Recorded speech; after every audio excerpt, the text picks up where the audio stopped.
Hello friends, welcome back to my channel art factory PD. Friends, बहुत दिन के बाद आज वीडियो लेकर आई हूं मैं आप सभी के लिए। बहुत अच्छी है, बहुत इंटरेस्टिंग है और थोड़ा सा जो आप लोग चाहते थे ट्रेस करके बनाना वो मैंने बनाया है। तो ट्रेस करके आज मैं एक पेंटिंग बना रही हूँ, सूट पर है और पूरा सूट होने के बाद दिखाऊंगी। भी अब कंप्लीट नहीं हुआ है बट एक पार्ट मैंने कंप्लीट कर दिया है। तो वीडियो को ध्यान से देखिएगा। जिन्हें शेडिंग में प्रॉब्लम आती है उनके लिए बहुत हेल्पफुल है। पूरी वीडियो को ध्यान से देखिएगा और लास्ट तक बने रहिएगा, तभी अच्छे से सीख पाएंगे।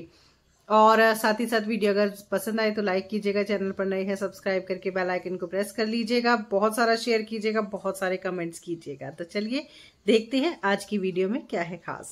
सो फ्रेंड्स, आप सभी की डिमांड पर ट्रेस करके डिजाइन में लेकर आई हूँ। थोड़ा बारीक डिजाइन है, आप लोगों को समझ में इजीली आ जाएगा। 12 नंबर की राउंड ब्रश और 2 नंबर की फ्लैट ब्रश ली है मैंने। Maroon colour, SAP green colour, white colour मैंने लिया है।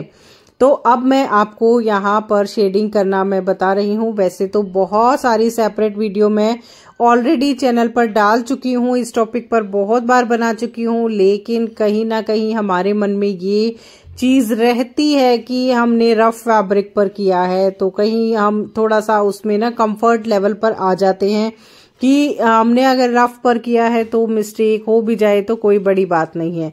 लेकिन जब हम किसी सूट्स और साड़ीज पर करते हैं ना, तब हमें इस चीज का ध्यान रखना होता है कि कहीं खराब ना हो जाए।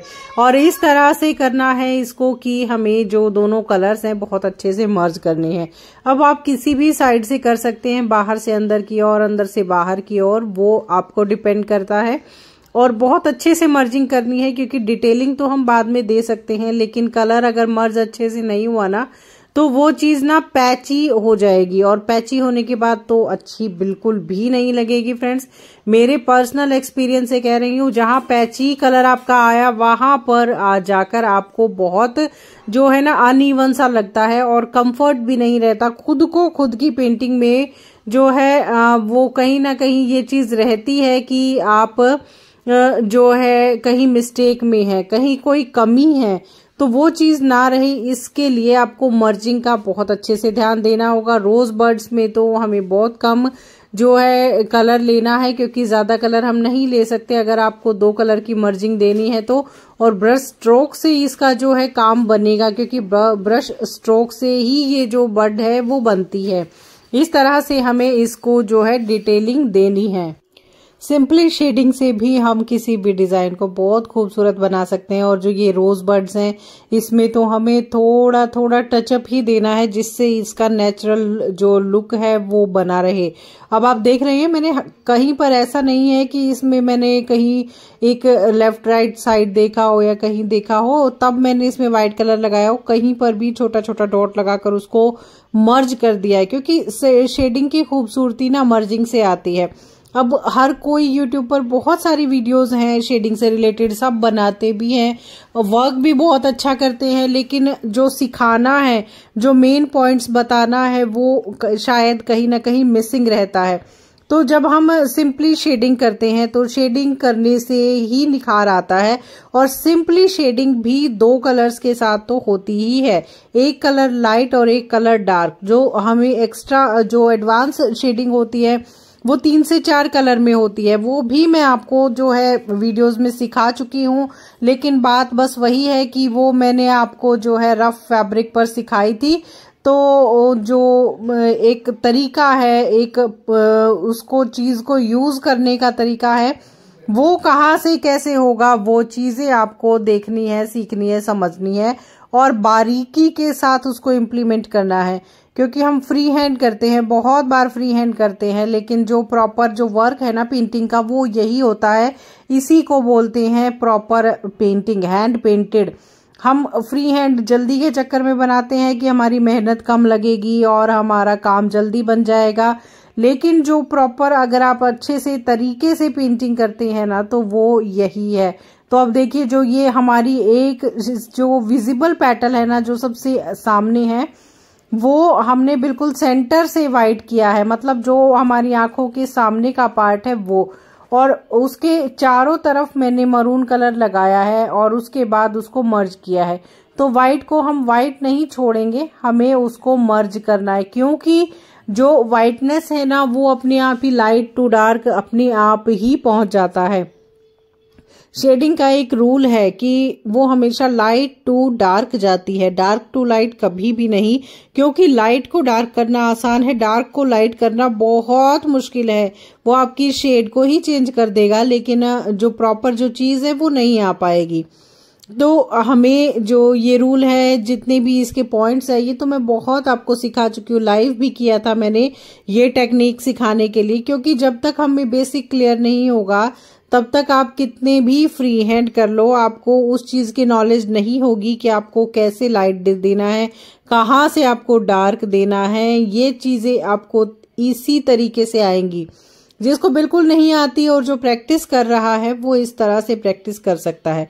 और मेन चीज क्या है, जो इनर कॉर्नर है ना फ्लावर पेटल्स की, उसको हमें डार्क रखना है, और जो आउटर पोर्शन है ना, आउटर कॉर्नर्स है, उनको हमें लाइट रखना है। इस तरह से जो है इसको हमें पूरा फ्लावर जो है वो रेडी करना है। मैं आपको एक एक पेटल दिखा रही हूँ, क्योंकि जो हमारे इनर और आउटर कॉर्नर्स है ना, उसमें तभी जो है वेरिएशंस आती हैं जब आप उसको लाइट एंड डार्क में लेते हैं। यानी कि इनर कॉर्नर को डार्क हम इसलिए लेंगे क्योंकि वहां पर पेटल्स जुड़ी हुई हैं, एक दूसरी पेटल्स की शेडो है, और जो आउटर पोर्शन है वो लाइट हम इसलिए लेंगे क्योंकि वो हमें इजीली विजिबल हो रहा है। तो अब यहाँ कोई पेटल नहीं है, बट मुझे ये जगह खाली लग रही थी, तो मैं सिर्फ मेरे मन से ही यहाँ एक पेटल क्रिएट कर रही हूँ, थोड़े से बड़े साइज की।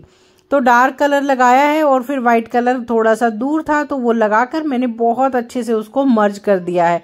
मर्जिंग जितनी अच्छी होगी, मैं फिर कह रही हूँ आपको कि मर्जिंग जितनी अच्छी होगी, पेंटिंग में निखार उतना ही आएगा। इस तरह से ही करने के बाद जो है आपका जो रिजल्ट है वो जो आपके सामने होगा। और फिर आपको कहीं कोई दिक्कत लगती है या ये लगता है कि यहाँ से थोड़ा सा वाइटनेस ज्यादा होनी चाहिए थी, या फिर थोड़ी सी डार्कनेस ज्यादा होनी चाहिए थी, तो वो हम सिंगल छोटे छोटे स्ट्रोक्स के साथ हम उस चीज को कर सकते हैं। तो अब देखिए, मैंने सेंटर में कोई पेटल नहीं बनाई है, ये सबसे इजीएस्ट तरीका है आप लोगों को करके दिखाने का। मैंने यहाँ पर पूरा डार्क कर दिया है। उसके बाद जो है हमारी शेडिंग है वो ली है, यानी कि लाइट टू डार्क वाली। यहाँ मैं सिर्फ इस तरह से ना स्ट्रोक्स दूंगी, शेडिंग नहीं करेंगे हम, यहाँ पर सेंटर स्ट्रोक्स देंगे। ऐसा मैंने पूरा आपको एक फ्लावर बताया था पर्पल कलर का, बहुत खूबसूरत, आपको याद होगा तो बहुत प्यारा वो जो है फ्लावर था। और इस तरह से करने के बाद जो है इसको हमें फ्लावर की जो आउटर पेटल्स है वहां तक जाना है। अब इनर पेटल पहले करने का मतलब यही था कि जब हम आउटर पेटल करेंगे तो ये शेडो है जो हमें ये समझ आती जाए कि कहाँ से किस तरह से आपकी शेडो बन रही है। और जो इतने साइज के फ्लावर है ना, तो वो ऐसी ही छोटी फ्लैट ब्रश के साथ बहुत अच्छे से बनते हैं।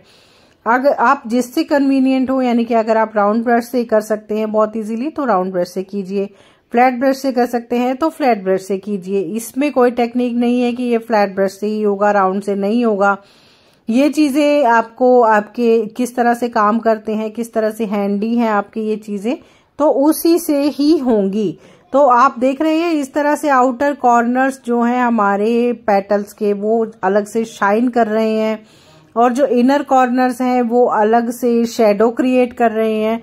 तो ये जो चीजें हैं ये जादू है, ये बारीकियां हैं, ये शेडिंग टेक्निक में ही होती है और ये ही ओरिजिनल लगता है। मुझे पर्सनली ये बहुत अच्छा लगता है, लेकिन आप लोगों की तरह थोड़ा सा टाइम बचाने के लिए मैं भी फ्री हैंड प्रेफर करती हूँ। और एक बात मैं आपको बताना चाहूंगी कि जब आप सूट्स पर या साड़ीज पर जिस तरह से जो आप ट्रेस करते हैं ना, तो जब आप प्रिंट आउट लेते हैं किसी चीज का, ट्रेसिंग पेपर बनाते हैं, तब भी मैं ये चीज कहूंगी, और प्रिंट आउट लेते हैं तब भी मैं ये चीज कहूंगी। तो आप ना उसके 2 प्रिंट आउट लीजिए, एक छोटे साइज में और एक बड़े साइज में, क्योंकि कुछ पार्ट ऐसे होते हैं जहां हमें थोड़े से बड़े बड़े फ्लावर्स चाहिए होते हैं, और कुछ पार्ट ऐसे होते हैं जहां हमें छोटे फ्लावर चाहिए होते हैं। अब इस सूट की मैं बताऊं आपको, ये है नेक के पास का पोर्शन, शोल्डर से लेके नेक तक मैंने ये फ्लावर दिया है। तो ये छोटे साइज के फ्लावर थे, आपको वीडियो में तो ये अच्छे खासे साइज के लग रहे होंगे, लेकिन ये छोटे साइज के थे। और जो मैंने इसके घेरे पर बनाया है डिजाइन, यही सेम डिजाइन है, बट वो बड़े साइज के हैं।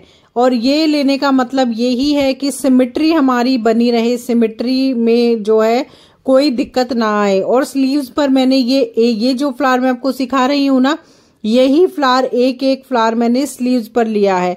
तो अगर आप इस तरह से लेकर चलेंगे ना तो आपका जो डिजाइन है बिल्कुल प्रोफेशनल लगेगा वर्क। ऐसा नहीं होगा कि आपको जो है आप एक ही डिजाइन को छोटा बड़ा कम ज्यादा कर रहे हैं, वो चीज ऐसे नहीं होगी। प्रॉपर आपके पास ट्रेसिंग है, आपके पास डिजाइन है और सेम ही डिजाइन है तो सेम ही चीज बनेगी। अगर आपको एक ही डिजाइन के बहुत सारे पीसेस बनाने हैं तो इस तरह से ट्रेस करके काम कर सकते हैं, लेकिन अगर यूनिकनेस रखनी है तो आप फ्री हैंड कीजिए। तो ये हमारे हो गए फ्लावर्स। अगर वीडियो पसंद आई है तो लाइक कीजिएगा, चैनल पर नए हैं सब्सक्राइब करके बेल आइकन को प्रेस कर लीजिएगा, शेयर कीजिएगा, कमेंट कीजिएगा। फैब्रिक पेंटिंग की पूरी प्लेलिस्ट लेफ्ट साइड में है और एम्ब्रॉयडरी की राइट साइड में।